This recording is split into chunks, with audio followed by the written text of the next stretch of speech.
Yo nací para la cruz, porque nací para el amor. La Cuaresma ha sido, es y será un tiempo favorable para convertirnos y volver a aquel que es el camino, la verdad y la vida. La Iglesia nos invita a caminar juntos. Esto implica caminar junto a los que sufren, aprendiendo a ayudar a cargar con la cruz del otro, levantando al caído o dejándonos levantar por quien quiere que sigamos caminando. El camino es hacia una cruz luminosa porque termina en vida, redención, Pascua. Que el camino de la cruz nos enseñe a descubrir cuál es el camino que debemos transitar. Este es el tiempo de la misericordia. Aprovechemos la Cuaresma que nos conduce hacia la Pascua del Señor. La cruz enciende un fuego que abraza el corazón. Viene a encender las almas con el fuego del amor y a construir en ellas un hogar para el Señor. Es la fe que Cristo nos da, es un don que viene del cielo. Aquí su programa, Una mirada a la fe. Nuestra fe es nuestra victoria. ¿Qué es la fe? ¿Qué es creer? ¿Cómo se alcanza la fe? La puerta de la fe cruzaremos. Aquí lo descubrirás. Así seremos uno con Cristo. El Paráclito nos inspirará. La puerta de la fe cruzaremos, buscando en nuestra vida el destino, en unidad con toda la iglesia, resucitar con Cristo Jesús. Nuestra fe es nuestra victoria. Una mirada a la fe.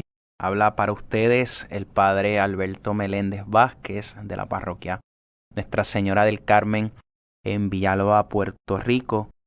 Y como todos sabemos, esto es un espacio donde vamos meditando, vamos reflexionando, vamos comentando a la medida de lo posible los puntos del catecismo de la Iglesia Católica.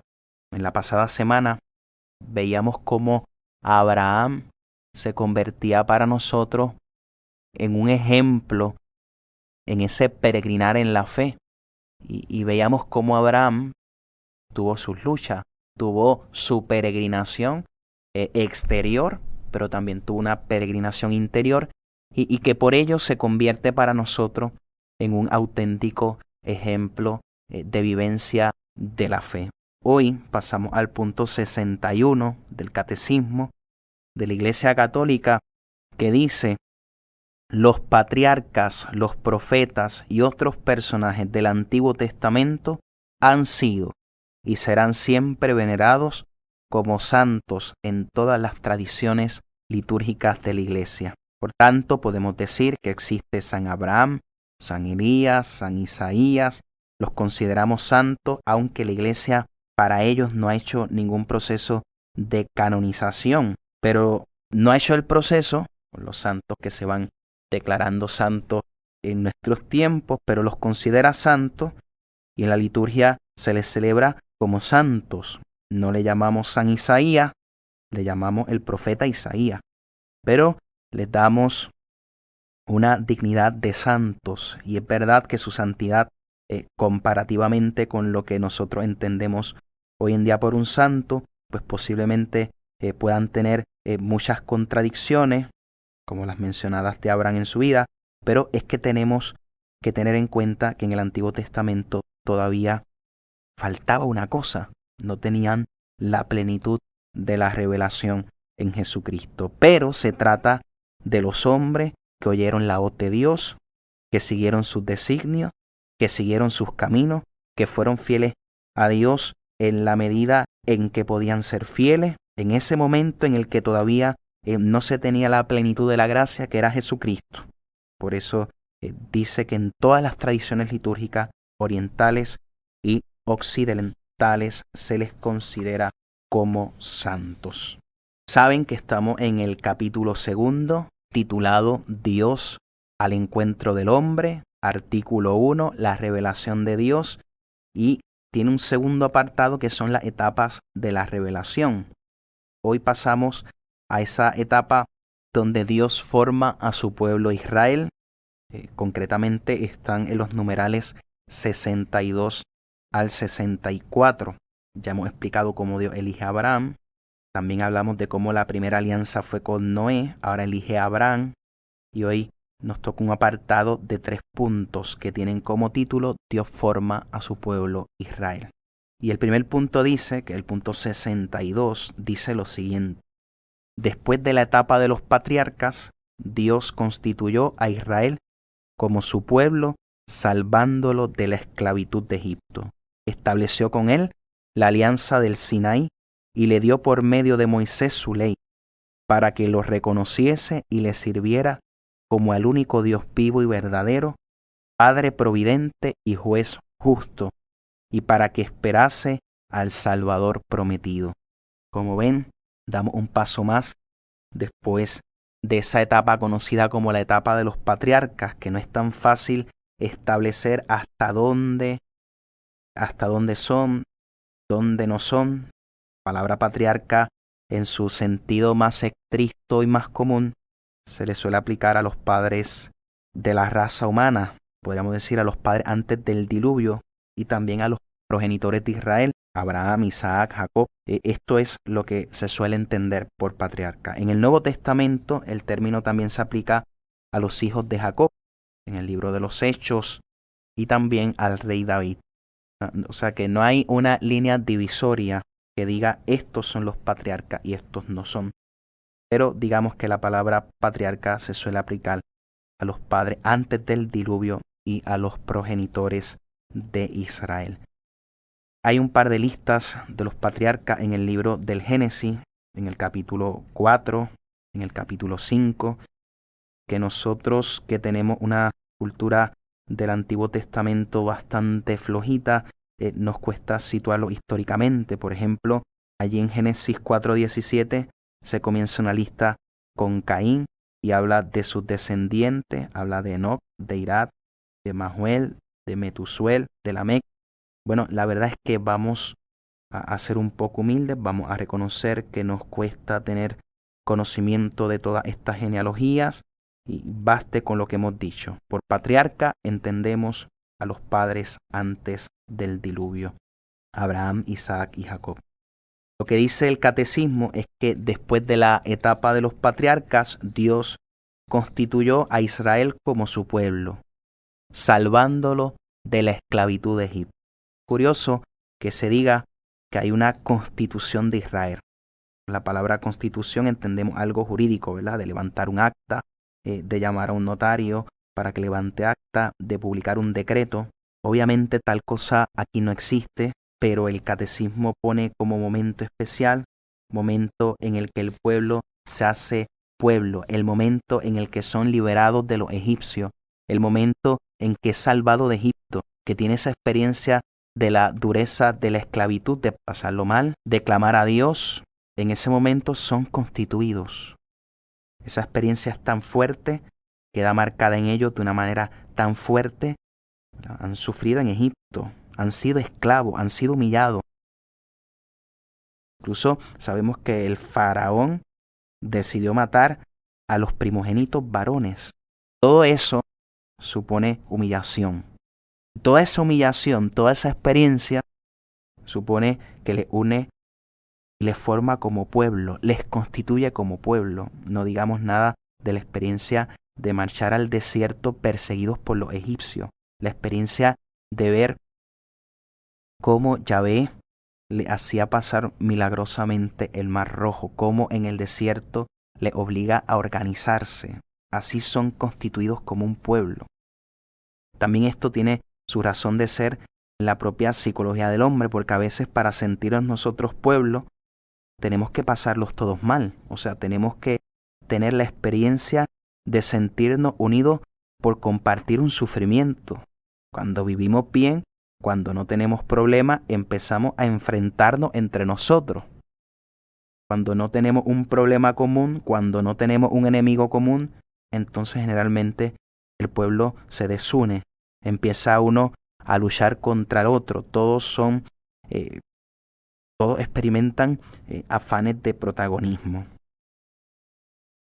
Y ya vemos lo que ocurre. Una sociedad que durante mucho tiempo vive en el bienestar, pierde fácilmente su identidad, pierde sus raíces. Creo que basta esta idea para saber que esto sucede en realidad. El hecho, ¿verdad? Es curioso que nuestra personalidad se suele formar especialmente en momentos duros. En momentos duros cuando nos unimos todos. Por eso Israel propiamente como pueblo se constituyó cuando estuvo en la esclavitud. Antes, pues claro que habían pasos previos, pero en la esclavitud de Egipto y en esa experiencia de liberación, podemos decir, se formó el pueblo. Y además dice, estableció con él la alianza del Sinaí. El hecho de ser llevado al desierto, el hecho de que en la cumbre de aquel monte de Sinaí Yahvé mostrase su gloria, que eligiese a Moisés como aquel hombre al que le iba a revelar su gloria y le entregaba las tablas de la ley. Bien es verdad que al mismo tiempo estaban ocurriendo infidelidades, porque somos así de incoherentes, pero obviamente también la experiencia de que Dios se revelase, el escándalo de hacer un toro de oro y que Moisés respondiese les pide penitencia por lo que han hecho, les pide penitencia por la infidelidad a Dios.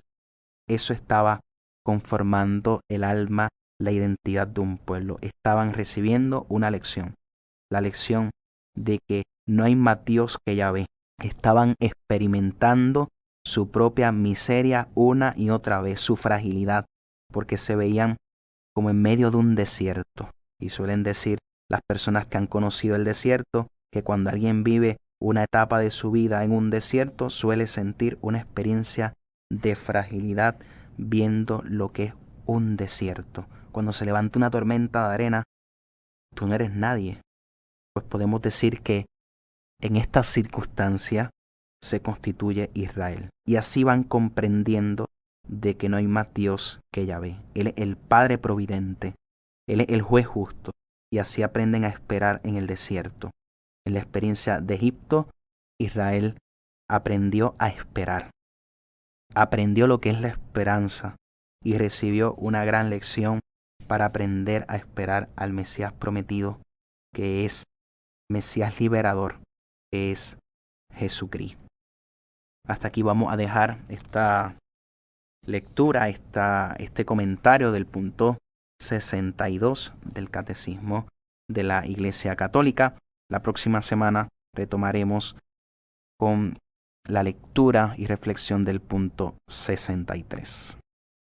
Buenas noches. Es la fe que Cristo nos da, es un don que viene del cielo. Una mirada a la fe.